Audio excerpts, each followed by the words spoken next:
কোনদিন সকালে উঠা দেখবেন মসজিদ নাই, উঠায় নিয়ে নিবে আল্লাহ। দুনিয়া যখন ধ্বংস করবে এর আগে আল্লাহ মসজিদ উঠায় নিয়ে যাবে। উঠায় সকালে উঠা দেখবে মসজিদ নাই, উঠায় নিয়ে গেছে। কেননা এটা যতদিন থাকবে এটা একটা আধ্যাত্মিক পরিবেশ, এটাও জমিনের ফাউন্ডেশন।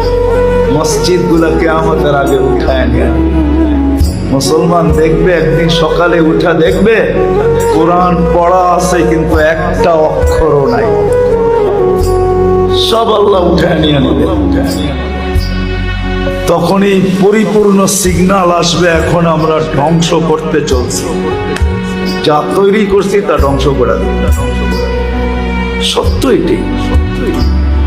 কিন্তু আমরা যদি এর সাথে অগাধ মহব্বত রাখি, ভালোবাসা রাখি, একে আবাদ করি, আসা যাওয়া করি, সাহায্য সহানুভূতি দেখাই, তাহলে ইনশাআল্লাহ হতে পারে যত তাড়াতাড়ি উঠা যাওয়ার ইঙ্গিত দেখতেছি তত তাড়াতাড়ি উঠবে না, আরো কিছুদিন আল্লাহ রেখে।